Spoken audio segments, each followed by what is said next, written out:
Assalamualaikum warahmatullahi wabarakatuh. Perkenalkan, nama saya Hasan Ali Laten dengan nomor mahasiswa 19130520552. Saya akan menjawab 5 soal. Soal yang pertama, 1. Bagaimana memahami kondisi belajar siswa pada umumnya? Menurut Kenya, kondisi belajar adalah situasi belajar yang dapat menghasilkan perubahan perilaku pada seseorang setelah ia ditempatkan pada situasi tersebut. Oleh karena itu, untuk memahami kondisi belajar siswa pada umumnya, kita harus memahami dulu bahwasannya kondisi belajar itu dibagi menjadi dua, yaitu kondisi internal dan kondisi eksternal. Kondisi belajar internal ialah kemampuan yang telah ada pada diri individu sebelum ia mempelajari sesuatu yang baru alias perangkat proses transformasi. Sedangkan kondisi belajar eksternal adalah situasi perangsang di luar diri siswa, seperti lingkungan belajar siswa. Maka untuk memahami kondisi belajar siswa pada umumnya, kita harus mengetahui kondisi internal dan kondisi eksternal yang ada dalam diri siswa. Untuk kondisi internal sendiri meliputi faktor jasmani dan faktor psikologis.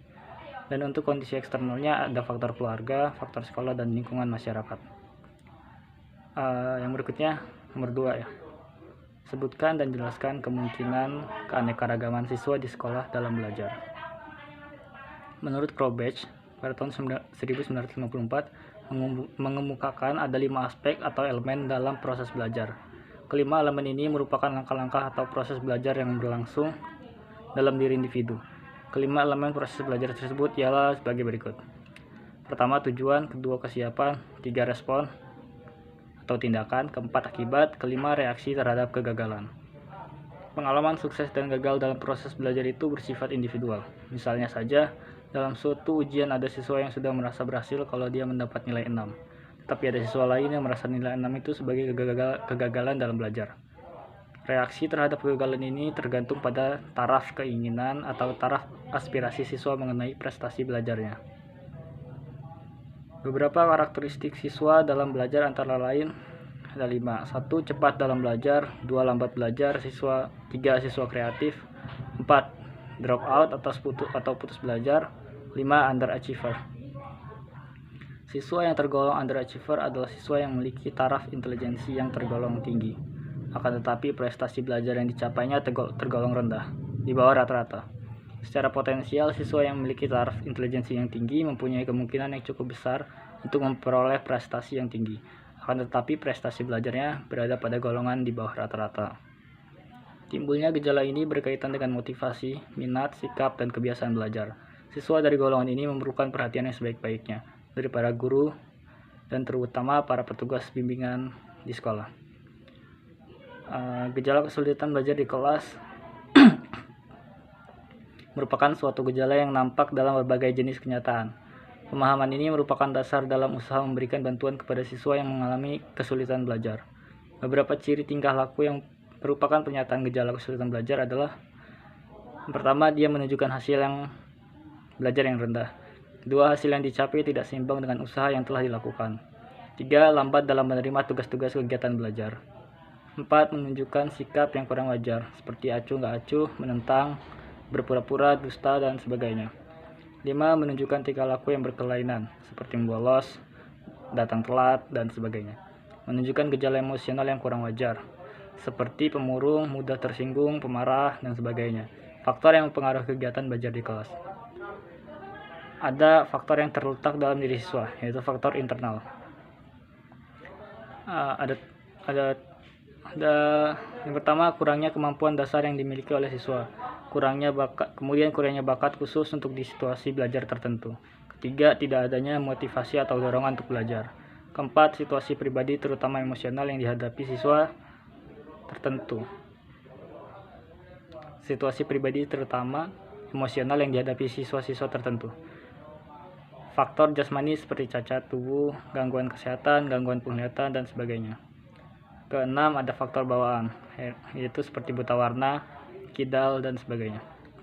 Faktor yang terletak di luar diri siswa atau faktor eksternal, antara lain ada lingkungan sekolah yang kurang memadai bagi situasi belajar anak, seperti cara mengajar, sikap guru, kurikulum, perlengkapan belajar, dan sebagainya.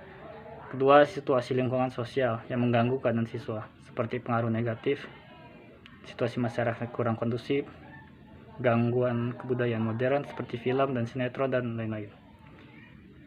Soal nomor 3 adalah berdasarkan soal nomor 2, pilih salah satu permasalahan belajar yang paling perlu untuk mendapat layanan. Kemudian pilih salah satu teknik atau strategi bimbingan beserta alasannya. Saya milih dropout. Peserta didik yang dropout adalah siswa yang tidak berhasil atau siswa yang gagal dalam kegiatan belajarnya. Adapun penyebab dropout ini banyak sekali, barangkali disebabkan oleh faktor yang ada dalam diri peserta didik sendiri, seperti kurang minat, malas sekolah, jurusan tidak sesuai dengan cita-cita, dan lain sebagainya. Mungkin pula disebabkan oleh faktor eksternal, seperti kurikulum, metode mengajar yang digunakan guru, lingkungan masyarakat tidak mendukung, atau broken home, dan lain sebagainya. Dan upaya yang perlu dilakukan oleh guru BK ada 3 jenis. Yang pertama, upaya preventif adalah guru bimbingan konseling melaksanakan layanan informasi tentang belajar, membentuk kelompok belajar, menyediakan papan bimbingan, menjelaskan materi sejelas-jelasnya, memberikan layanan konseling individual. Kedua, ada upaya kuratif.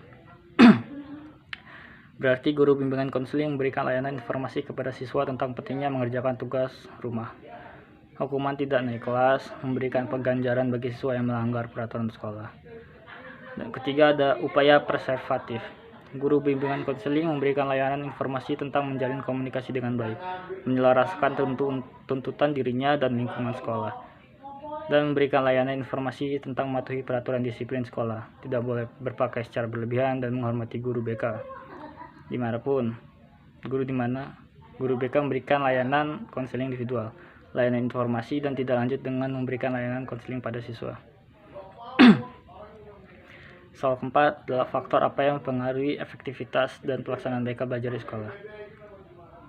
Faktor yang mempengaruhi efektivitas pelaksanaan BK belajar di sekolah yaitu kesiapan guru BK dalam melakukan pelayanan bimbingan dan konseling, sarana dan prasarana yang menunjang dalam melakukan pelayanan bimbingan dan konseling belajar. Ketiga, ada komunikasi atau hubungan interpersonal antara peserta didik dan guru BK. Soal kelima, ada beberapa faktor yang bisa mempengaruhi prestasi belajar siswa.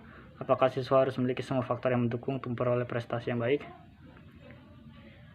Faktor yang mempengaruhi prestasi belajar siswa di sekolah ada 2, yaitu faktor internal dan eksternal. Faktor internal meliputi fisiologi dan psikologis siswa, seperti keadaan jasmani dan kesehatan siswa, minat belajar, kecerdasan, motivasi belajar, bakat yang dimiliki, dan kemampuan kognitif siswa.